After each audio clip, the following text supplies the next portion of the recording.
Here's a question. How many people are users of Pandora? Right. You're about to meet somebody who has a vital interest in the results of that survey. Sara Clemens is Chief Strategy Officer at Pandora, formerly Vice President Corporate Development at LinkedIn, and former General Manager at Microsoft. Pandora, LinkedIn, and Microsoft. There's no denying the disruption that these organisations have brought to their respective markets, and Sara Clemens has been at the heart of it all. As a high-flying Kiwi businesswoman, Sara has led transformational corporate strategy across all three, including building Xbox into the mass-market video consumption platform that it is today. And while being a market disruptor comes with its own set of challenges, there are lessons for those who believe the current pace of market change will not have any impact on their long-term strategies. Sara will certainly prove you wrong. Please welcome to the stage Sara Clemens.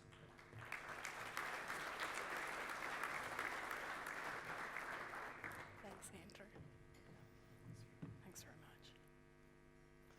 Hi, everyone. Well, it was a very disappointing show of hands on the Pandora front. I'm curious, how many of you are Spotify users? Spark really screwed us over on that front. Let me kick off. It's great to be here today. What I'm going to do is go through three key topics. The first of those is some trends that we're seeing in the consumer internet landscape. I'm then going to go through some case studies of companies that have ridden waves of innovation in different ways and look at the lessons that we can learn from them. And then finally, I'm going to talk through some frameworks for venture strategies that I've employed when I've been working at Xbox, LinkedIn, and now Pandora, to hopefully give you some tools to think about how you may be able to navigate similar periods of evolution in your own businesses. So, just to kick off, the consumer and media and tech space continues to grow. Despite the long forecast demise of this since the global financial crisis in 2007, we see capital continuing to pump into this space. Unicorns abound, and while some of those are beginning to see their valuations reset, this is an area which is still forecast to be a $2 trillion market space by 2020. The key here is that mobile continues to drive this growth. So in 2010, mobile represented 12% of platform adoption in the digital space. Today, it's over 50%. And as you can see, smartphone penetration is really leading the growth in this market. So smartphones are effectively enabling people to carry a small computer in their pocket 24/7 and have access to digital services which were previously only available when you were tethered to a broadband connection at home. So, what is that creating? A world of people who have instant expectations about the availability of digital services. In particular, urban millennials have grown up in a world where they are native mobile users and have an expectation that all of the services they want, everything they need to use every day, will be mobile enabled. What you can see here is a scattering of services which are widely available in the United States. So these are mass market, not a single one of them doesn't have multi-millions of users on a daily basis. These represent every sector of society from a consumer services perspective. Transportation, accommodation, online commerce, groceries. Services like Lux are a car parking service where you can literally drive up, open the application, somebody will come, pick your car up, take it away and park it, and at the end of the day, you just call them and they will bring the car back to you. So this kind of mobile enablement, the underlying capabilities that mobile has, location enablement, commerce enablement, personal identification, are really driving this suite of services. What this has created is an expectation that everything will be available immediately. So you look at transportation. Uber and Lyft have been competing aggressively over the last 5 years, and one of the key factors they compete on is how long it takes to get a car to somebody when they request one. It's very common in cities where both of these services are available that people will have both on their phone and they will open them up and see which is going to be quicker to get a car. Food delivery. Caviar is a service which you open up, It will automatically identify where you are, and restaurants in a half-mile to mile radius around you will have made available certain dishes that they believe will be easily transportable that you can order online and have delivered to you within 20 minutes. This expands the footprint of customers that a restaurant can address and has created an entire business around instant food delivery. Sprig and Caviar are now competing around how quickly they can get the food to you. And then finally, simple delivery, which is driving differences and creating new opportunities in online commerce. So Ship is a great example here. One of the issues that has been really prevalent in online shopping is that the key constraint on people buying has been the concern that if they didn't like the item they were going to acquire, they would struggle to return it. They would have to go to a post office, post it back to ensure that they got a refund. And that creates an encumbrance in terms of, am I going to do that in the 30 days that I have to get a refund? With Ship, you just open up the app, call them, they will come and collect the item from you, you don't have to package it up, they will take it away and package it up for a fixed fee of $5 and ship that back. What this has created is an upsurge in the level of online commerce activity that's happening in the United States, as it gives people comfort about the returns process. Waiting is so yesterday. So, in a world where everything is instantly available, what really matters? Attention. What you're seeing now is that people are actually driving to capture moments of attention, but rather than focusing on the tenure of attention, it's what can I do to create a personalized level of engagement in as short a time period as possible. Vice is an example of this in the entertainment space. They've created a cohort of bloggers who create entertainment content that they proliferate out across the internet and have created an audience over 150 million people globally. Valued at over $2.5 billion, they've had investments from NBC Universal and Fox News, who are seeing this as the future of digital media. BuzzFeed is doing this in the information space. The average time people spend with BuzzFeed is 36 seconds. It's literally snacking a piece of content. Valuation of $1.5 billion. And then finally, snackable snacks. So this is a German company, HelloFresh, that have realized that there is an appetite for people to be able to have snacks delivered to them. So rather than getting up, walking out, going to Starbucks and ordering your coffee, you can engage, order your favorite coffee, and it will be delivered to you at your office. 9 seconds is the average amount of time that people engage with that app. It's that intuitive. As you think about the shifts in attention and how your consumers are actually engaging with and utilizing these platforms, you don't have time to spend decades thinking about how you navigate this. These shifts are taking course in the matter of years. Mobile is a great example of this. Between 1995 and 2005, what you saw was really a singular shift in the way that content and services were delivered on mobile, from SMS to the mobile web. So services like Hotmail or content news clips were delivered via SMS in the 90s and early 2000s. When the mobile delivery platform was created around 2G services being launched in the early 2000s, you started seeing mobile web services, but they were very slow, there was a lot of latency, still quite clunky to utilize. Between 2010 and 2015, you saw apps being the primary format for people engaging around services and content. And this is a really extraordinary step. Effectively, we took a step backwards from services which were delivered via the web, very dynamic to update, to client software on the handset. So working back to a world where you actually delivered a piece of software to a cell phone and downloaded that and people used it. The challenge with apps is that they're very hard to keep dynamic. So Pandora ships a new app on Android and Apple every 2 weeks. If we do a bug fix or we want to create a new service, we have to go through an entire testing process. It's very difficult to dynamically adapt your product in those circumstances. What we're now seeing is that services are utilizing messaging platforms as a way to engage with users and deliver content and services to them. These are utilizing platforms that are already available, so WhatsApp, Facebook Messenger, services out of China like QQ. And these have broad engagement, billions of people utilizing these platforms globally for messaging. There are whole new services being built off the back and over the top of these messaging platforms. Magic is a personal assistant service. Think of it as your personal concierge. You set up an account, they have your credit card details, you can literally ask them to do anything. Come and pick up my dry cleaning and take it to the dry cleaner. All of this is done via an interface that consumers are completely familiar with, which is instant messaging. Importantly, a customer immediately has an engagement with a representative. They are commerce transacting here, they're doing customer support here, they don't have to go and navigate multiple places to do it. Digit is a personal finance service, which is providing bill updates, reminders on when they need to be paid, providing balances on financials. You integrate your financial accounts to this, but people love the idea that everything is together in one application. There are services like this already that do it as part of a interface where you have to go in and utilize the interface. This is all being done via a messaging service. And then finally, Everlane. This is an online clothes store for men and women in the United States. They basically use Facebook Messenger for all of their customer engagements. They have a website you can go and buy at, but a lot of their purchases are repeat. They have sort of a stable set of clothes that people just tend to buy as staples. And so what they're seeing is that people will actually just go in and say, please send me another one of those shirts. The tracking will be sent via Messenger, the follow-up customer support will be sent via Messenger.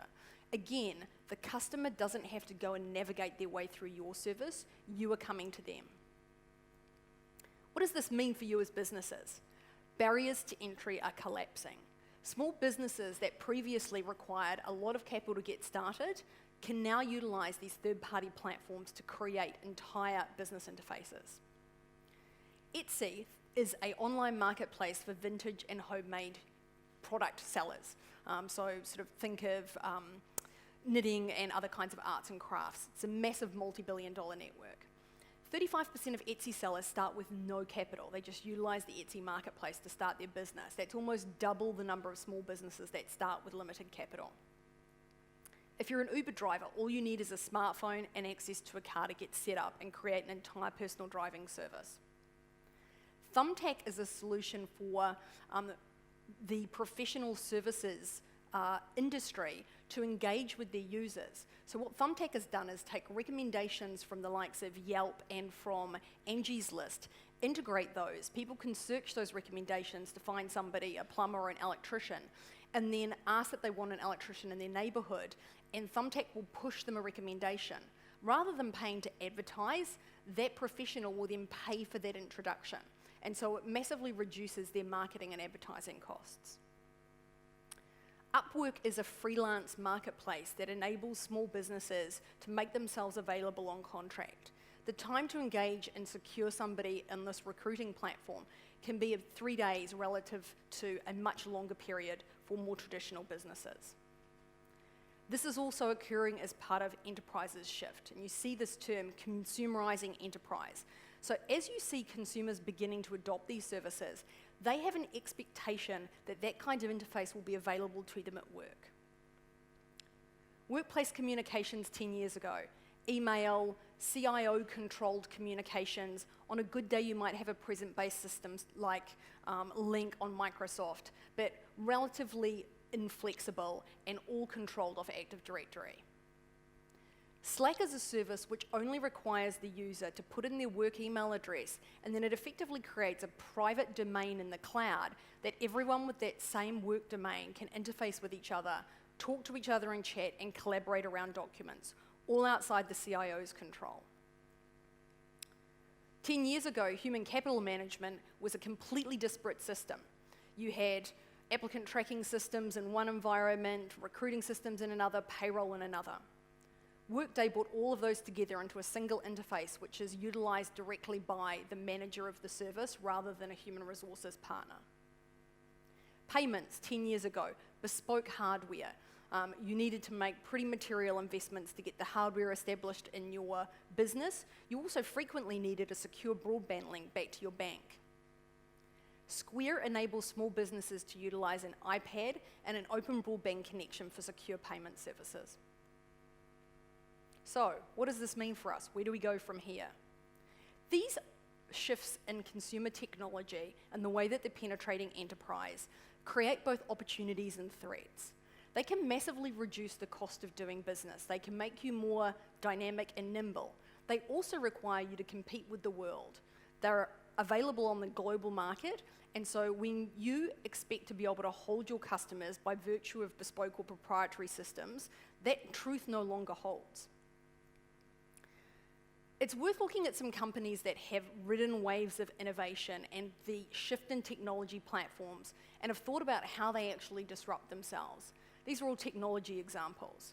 So the first three are ones that have navigated that kind of platform shift effectively. They've disrupted themselves and grown.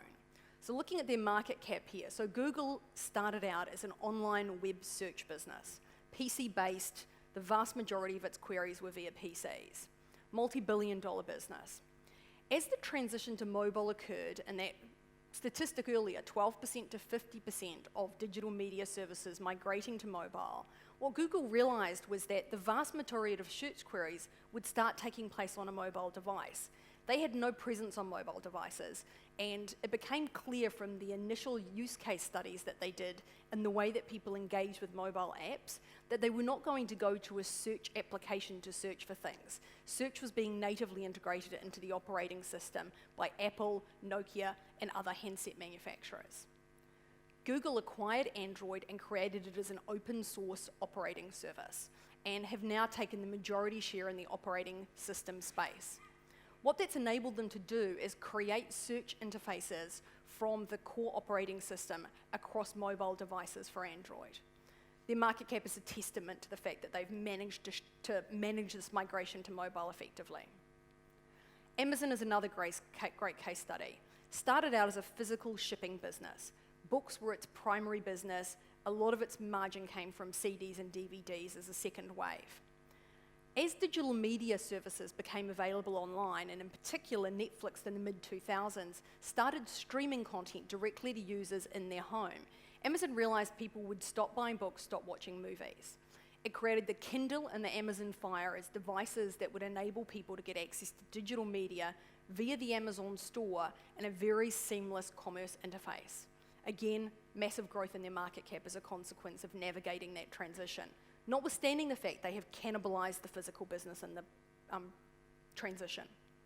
And then finally, Apple. In 2004, the majority of Apple's revenues were coming from the iPod, music service, which had been the absolute predominant shift in digitizing music and creating a legal music consumption service.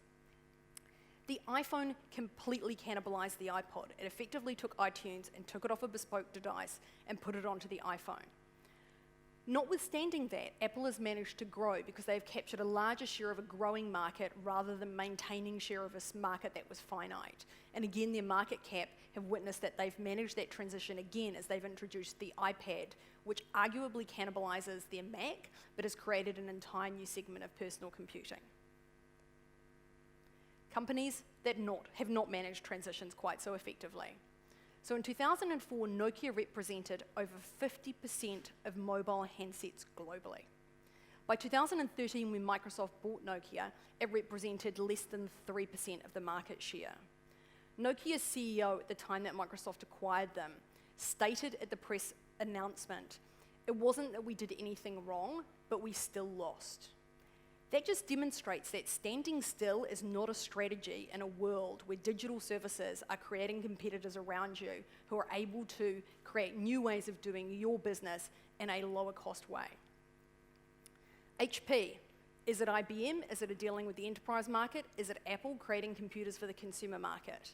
The internal ructions around that particular question have handicapped it over the last 10 years, and its market cap is a consequence of ongoing issues in managing its business. And then finally, Yahoo.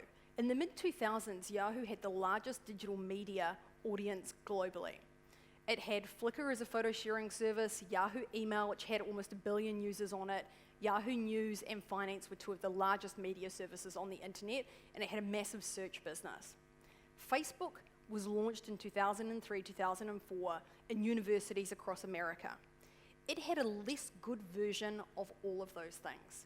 Its photo sharing was kind of clunky, its address booking wasn't very good, the messaging platform wasn't great, but it brought all of those things together in a way that created a very intuitive and delightful environment, and critically, it created a real-time present-based news feed, which was an innovation that Yahoo didn't have.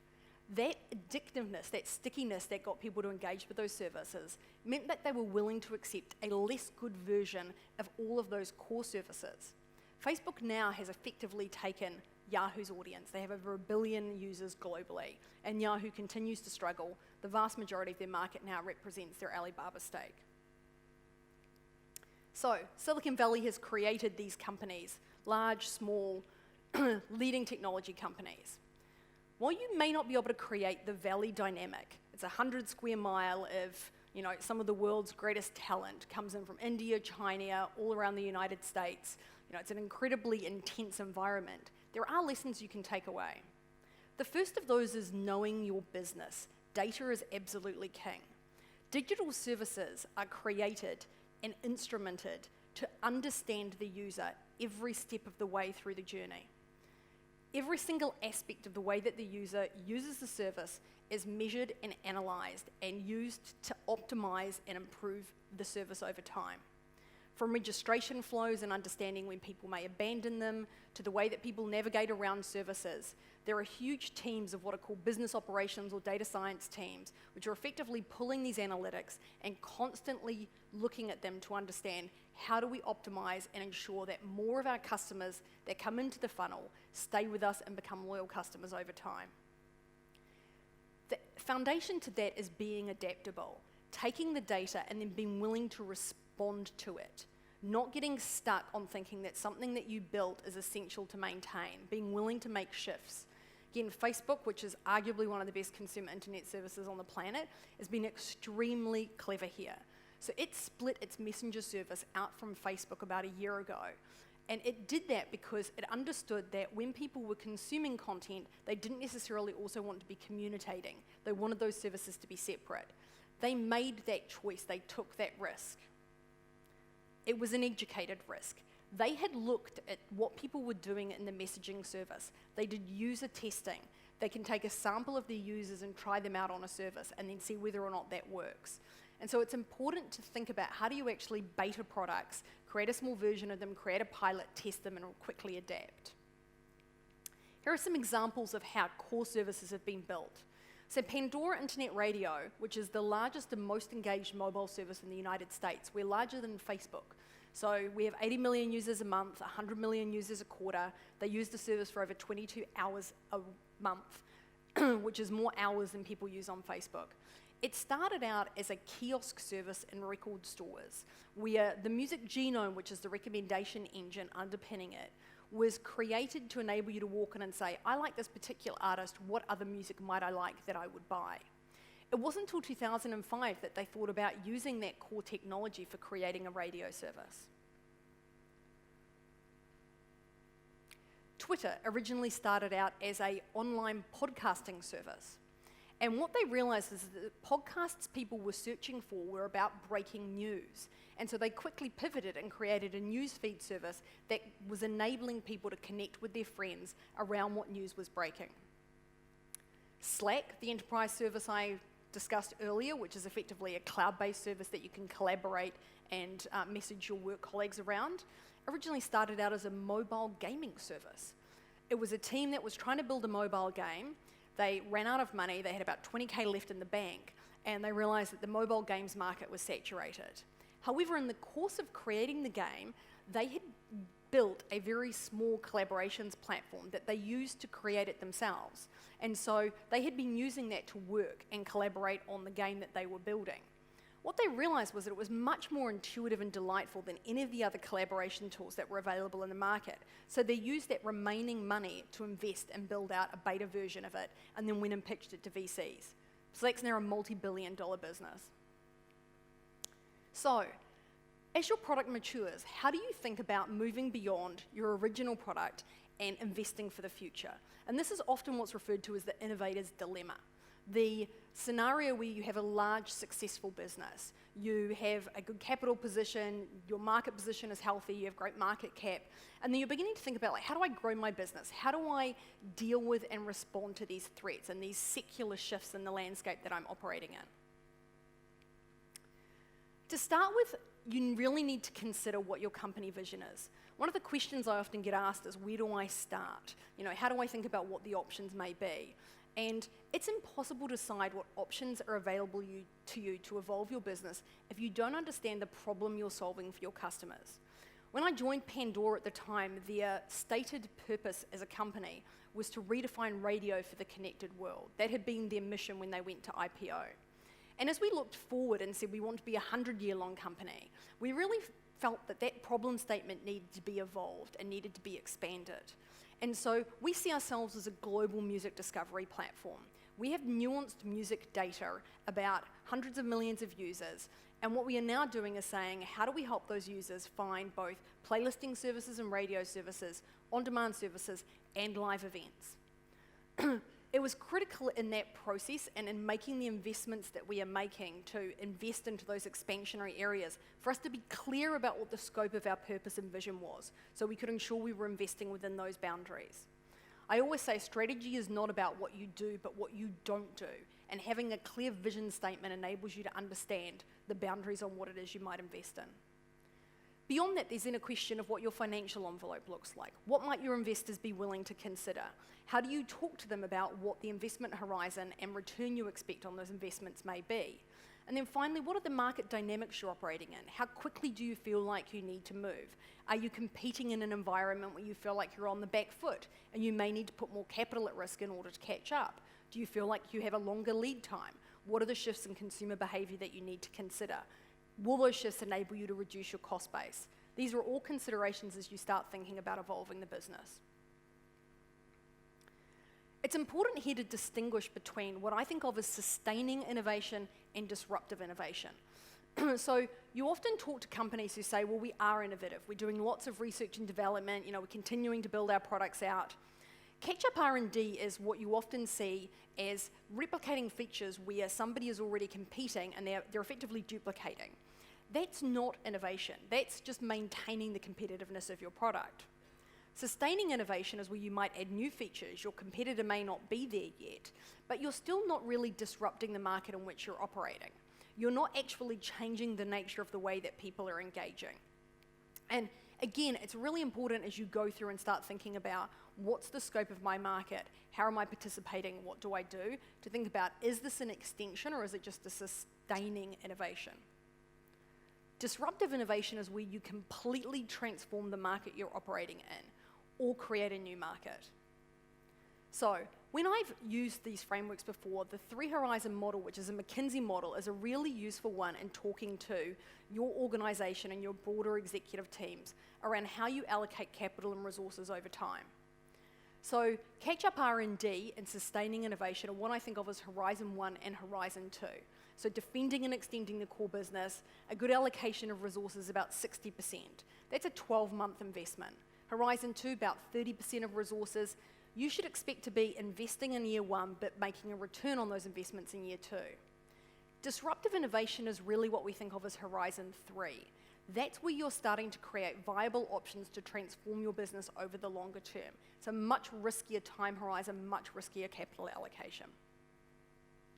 So, an example of how these play out. Xbox is a great example here.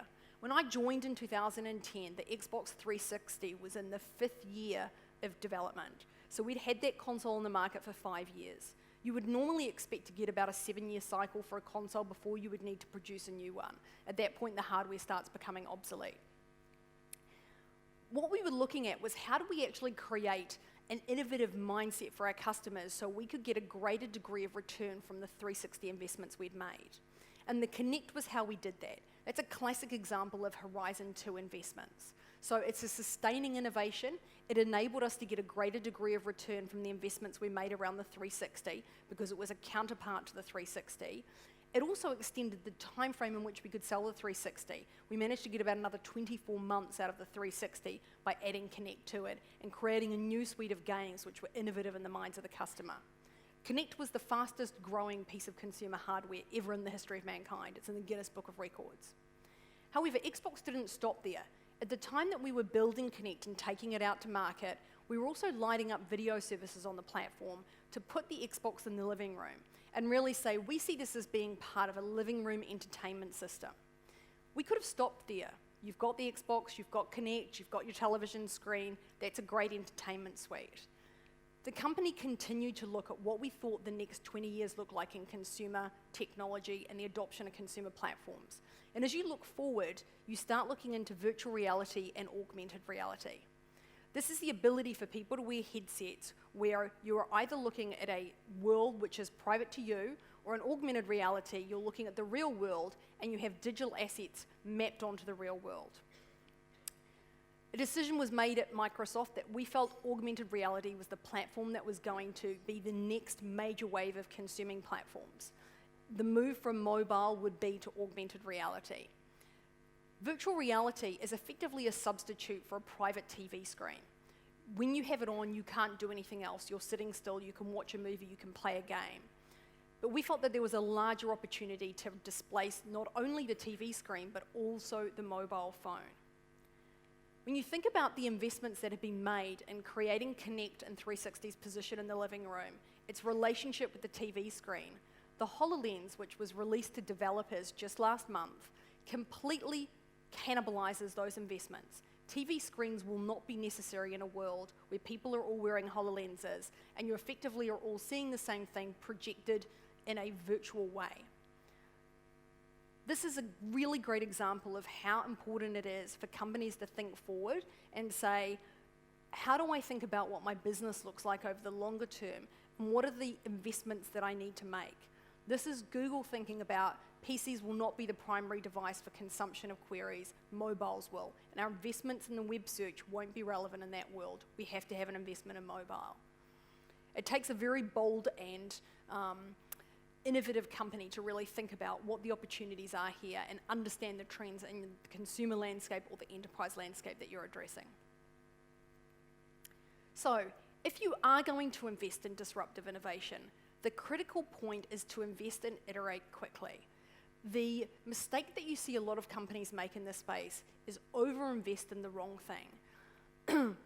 MVP is what's referred to as the minimum viable product. It's a very Valley term. If any of you have watched Silicon Valley, which is an HBO series, MVP is almost a joke catchphrase.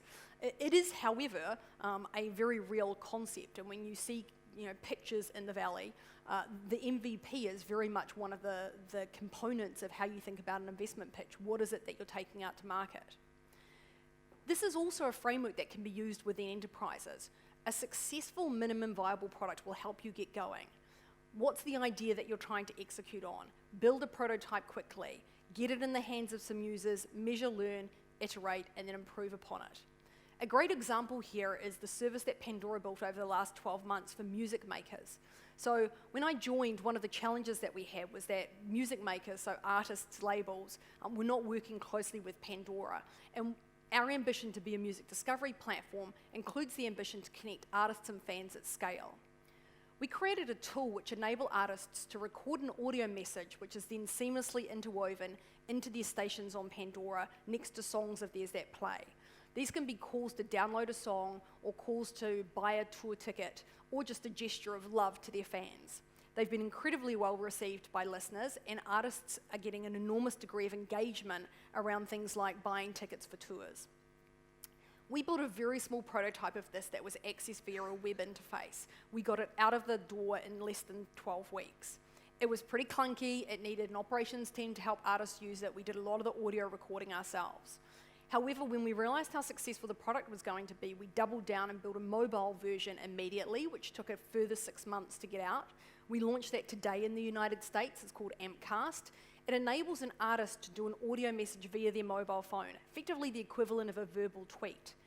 That gives us the ability to open up the service to all 200,000 artists on Pandora. When you think about the interface between the consumer and the artist, it completely breaks down the barriers and creates this communications platform within the scope of a music listening experience. Iterating, moving quickly, pivoting, adapting the service is how you get these out of the market. Some examples of how people have done this, and it's easy to look at a service like Airbnb and think that it's always been in the size and scope that it was designed around a level of maturity it has today. When Brian Chesky created Airbnb, every single host that he onboarded to the platform, he went and stayed in their house or apartment himself. That was his idea of quality control. That was how he did host onboarding. What that enabled them to do was work out what they needed to build into the website so that it would be effective for both hosts and for the user very quickly. Not scalable, but it gives you an idea of what building, iterating, learning, and understanding can do in terms of being able to scale a product that adapts and is really responding to the demands of the market. Zappos is another great example. Biggest online shoe store in America, was acquired by Amazon. When the team at Zappos built the interface and put shoes up on it, they didn't have any inventory at all. When somebody ordered a pair of shoes, they would go to a shoe store and buy them and ship them out to them. So again, they didn't really know whether or not people were going to utilize this. They didn't want to invest a lot of capital in inventory management. So they put up the site and then started iterating and understanding what people were going to do with it and manually solved for the back end. Once they understood what customers wanted and how they were engaging, what the demand profile in terms of the types of styles that people buying on shoes online looked for, then they started securing inventory around that. It's financial management, risk management, and being able to iterate and move quickly. So, domain expertise is absolutely critical in these scenarios. Knowing your market, understanding who your customers are, rolling up your sleeves and thinking about what it is that you are solving for. What's the problem that you can solve that no one else can solve? What is it that you have within your company which is absolutely the intellectual property you will rely on? For us at Pandora, it's knowing people's detailed music preferences. We have over 9 billion stations created on Pandora in 10 years, 65 billion thumbs. That gives us an enormous corpus of data about what people like in music. And so now we're able to utilize that data to help make recommendations around live events and create an entirely new commerce business, to help them set up libraries of music that they enjoy so that there's a delightful and effortless library of on-demand music available for them. So thinking about what your domain expertise is critical. One of the questions I often get asked by New Zealand businesses is, can we compete globally? And domain expertise is what I would encourage you to think about. Xero is a great example here. Vast majority of businesses in New Zealand are small businesses. They disproportionately larger proportion of the market in New Zealand than they are in larger markets. Effectively, what Rod Drury and the Xero team did was build something that was really relevant to the market in New Zealand, get to scale, and then take that to the rest of the world. In America, because companies primarily focus on the larger dollar opportunity, which is immediately enterprises, they hadn't thought about the problems for small businesses. So there was this opportunity in the accounting space that they have been able to fill. It's really a question for New Zealand businesses to think, what is it that's unique about what we do here, and how can we create services which are going to compete globally? So, solve for the issues that you face as companies, and then I'm absolutely confident whatever those solutions are, you will have a space for them in the global ecosystem. Thank you. I think we've got time for questions.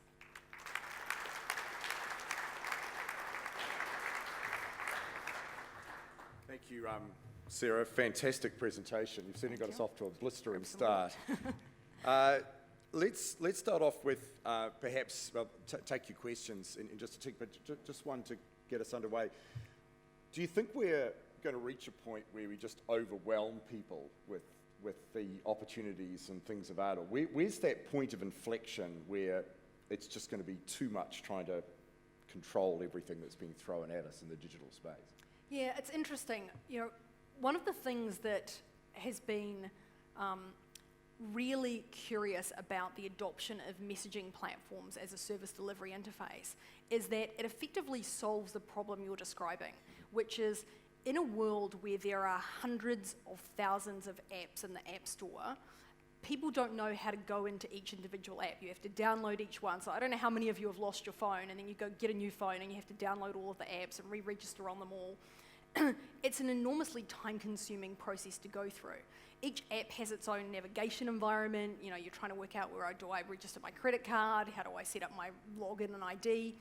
What messaging platforms and migration to messaging does is effectively say, the business says, I'm going to take the complexity of navigating my environment out of the user's hands, and I'm going to give you a natural language interface, you asking me questions via Messenger, to interface with, and I will take that burden on your behalf. So you don't have to navigate around and look for something. It's like, hey, I want some shirts. Great, here's the colors, which one would you like?